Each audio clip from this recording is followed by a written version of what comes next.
Assalomu alaykum. Men pediatr Bekmurod Vezoza. Sizlarga bugun bolalardagi ich qotishlar haqida tushuntirib beraman. Ich qotishlar doimo patologik bo'lavermaydi. Bu funksional holat ham bo'lishi mumkin.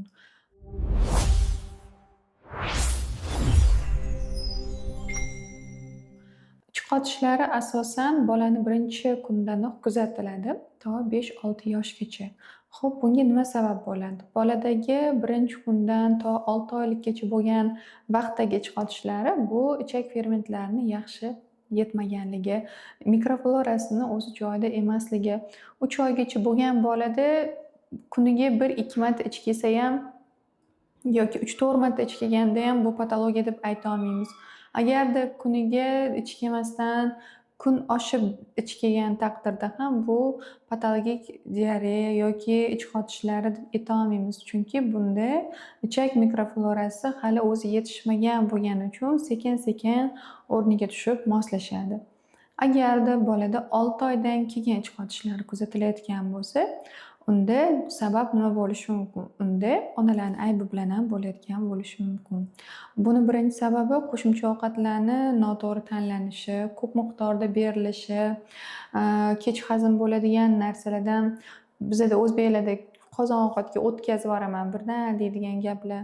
Qozon ovqatga o'tishga hali bolani ichaklari to'liq tayyor bo'lmasligi mumkin. Nima ovqat berganda ham bolada qo'shimcha ovqatlar, prikormlar deyiladi.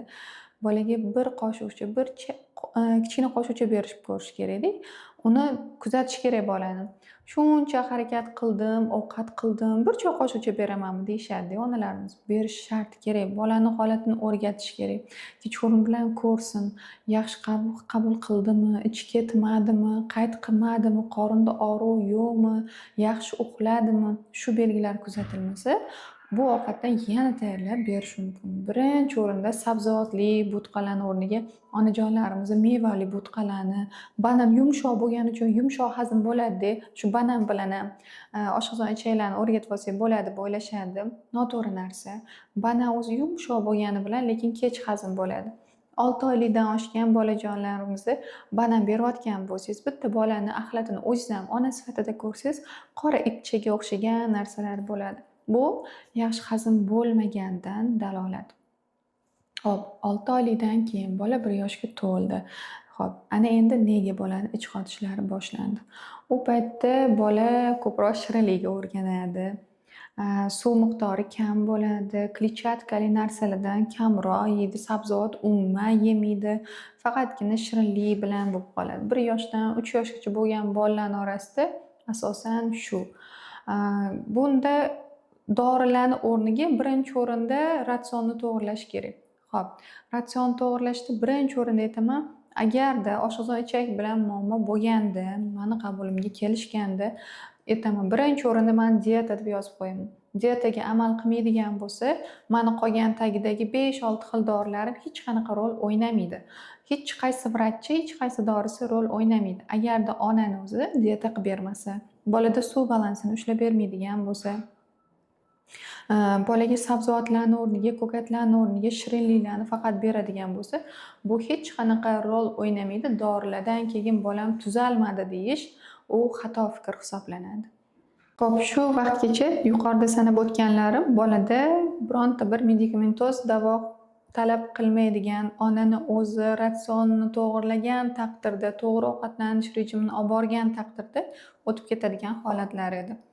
Endi vrach ko'rigiga обязательно alohida kelishi kerak bo'lgan holatlar haqida aytaman.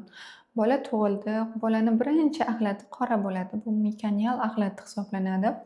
Agarda axlatimiz qora, shilimshiq, badbo'y bo'ladigan bo'lsa, bunda zudlik bilan xirurgga murojaat qilishimiz mumkin. Bunda mukovitsidoz kasalligi bo'lishi mumkin.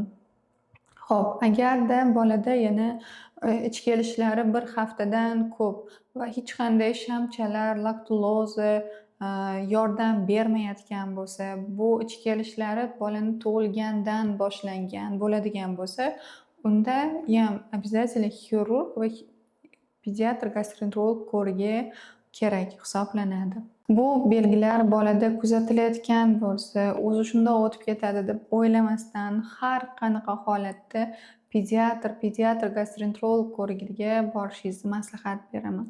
Eng avvalo biz o'zimiz javob beramiz bolamizni sog'ligi uchun. Faqatgina vrach sizga yo'l ko'rsatib beradi. Shu yo'ldan borsangiz, shu bola uchun eng muhim yo'l hisoblanadi.